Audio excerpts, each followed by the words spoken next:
حضرت اسامہ بن زید بیان کرتے ہیں میں نے عرض کیا اے اللہ کے رسول صلی اللہ علیہ وسلم میں آپ کو کسی مہینے میں سوائے رمضان کے اتنے روزے رکھتے ہوئے نہیں دیکھتا جس قدر روزے آپ شعبان میں رکھتے ہیں۔ آپ نے فرمایا کہ لوگ اس رجب اور رمضان کے درمیان والے مہینے کی فضیلت سے غافل ہیں، وہ اس مہینے کی پرواہ نہیں کرتے، قدر نہیں کرتے، حالانکہ اس مہینے میں لوگوں کے اعمال اللہ کے سامنے پیش کیے جاتے ہیں، اور میری چاہت یہ ہے کہ میرے اعمال اللہ تعالیٰ کے سامنے روزہ داری کی حالت میں پیش ہوں۔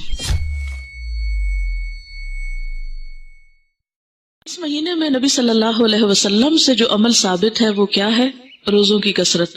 حدیث میں آتا ہے، ترمذی کی حدیث ہے، حضرت ام سلمہ رضی اللہ تعالی عنہا فرماتی ہیں ما رأیت النبی صلی اللہ علیہ وسلم یصوم شہرین متتابعین الا شعبان و رمضان، میں نے رسول اللہ صلی اللہ علیہ وسلم کو 2 مہینے پے در پے یعنی مسلسل روزے رکھتے ہوئے نہیں دیکھا سوائے شعبان اور رمضان کے، یعنی اس میں آپ کیا کرتے تھے؟ کنٹینیوسلی روزہ رکھتے تھے۔ حضرت اسامہ بن زید بیان کرتے ہیں میں نے عرض کیا اے اللہ کے رسول صلی اللہ علیہ وسلم میں آپ کو کسی مہینے میں سوائے رمضان کے اتنے روزے رکھتے ہوئے نہیں دیکھتا جس قدر روزے آپ شعبان میں رکھتے ہیں۔ آپ نے فرمایا کہ لوگ اس رجب اور رمضان کے درمیان والے مہینے کی فضیلت سے غافل ہیں، لوگ رجب اور رمضان کے بیچ والے مہینے کی فضیلت سے غافل ہیں، وہ اس مہینے کی پرواہ نہیں کرتے، قدر نہیں کرتے، حالانکہ اس مہینے میں لوگوں کے اعمال اللہ کے سامنے پیش کیے جاتے ہیں، اور میری چاہت یہ ہے کہ میرے اعمال اللہ تعالیٰ کے سامنے روزہ داری کی حالت میں پیش ہوں، یعنی جب اللہ تعالیٰ کے سامنے پیش ہوں تو میں روزے کی حالت میں ہوں۔ اسی طرح اگر آپ روزے سے ہیں اور آپ کا اعمال نامہ اس وقت یعنی سال بھر کا پیش ہو رہا ہے کہ اس سال میں ان صاحبہ نے یہ اور یہ نیکیاں کمائی ہیں، یہ اور یہ کارنامے کیے ہیں، یا یہ اور یہ بلنڈر کیے ہیں، وہ سب کچھ سامنے جائے گا۔ آپ دیکھیں کہ بعض اوقات غلط کاموں کو دیکھ کر، نافرمانیوں کو دیکھ کر آپ سوچ سکتے ہیں اللہ تعالیٰ کا غصہ کتنا بھڑکتا ہوگا۔ اگر کوئی آپ کی بات نہ مانے تو آپ کو کیسا لگتا ہے؟ کوئی آپ کی بات نہ مانے کیسا فیل کرتے ہیں آپ؟ کہتے ہیں کوئی بات نہیں، نہیں گناہ سے نہیں مانتے، نہ مانے۔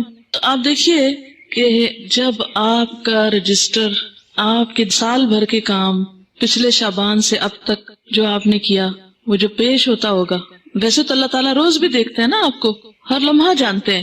اس کو پھر میں ایک چھوٹی سی مثال کے ذریعے بات سمجھاؤں گی۔ جیسے آپ کی ٹیچر کلاس میں روز سبق سنتی ہیں آپ کا، ان کو اندازہ ہوتا ہے کہ آپ کتنا جانتے ہیں، لیکن پیپر دیتے ہوئے آپ کو کوئی وحشت آتی ہے کہ نہیں ہوتی ہے؟ کوئی ٹینشن آپ پر ہوتی ہے؟ حالانکہ آپ روز ٹیچر کے سامنے اچھا یا برا سبق سنا رہے ہوتے ہیں، یا کام کیا نہیں کیا، لیکن وہی چیزیں دوبارہ پیپر میں آتی ہیں۔ تو ہر ایک چیز کا اپنا ایک طریقہ اور ایک کرینہ اور ایک سلیقہ ہوتا ہے نا۔ تو بالکل اسی طرح روز آپ کا اللہ تعالیٰ کی نظر میں ہونا اپنی جگہ ہے، لیکن لکھے ہوئے اعمال، تصویریں کھینچی ہوئی آپ کی البم، تو سارے کے سارے جب ایک خاص انداز میں پیش کیے جاتے ہیں کہ یہ کتاب تیار ہے، اتنا عمل زیادہ، اتنا کم ہے، اور ہم اس سے غافل ہوتے ہیں، تو اور تو کچھ نہیں کر سکتے۔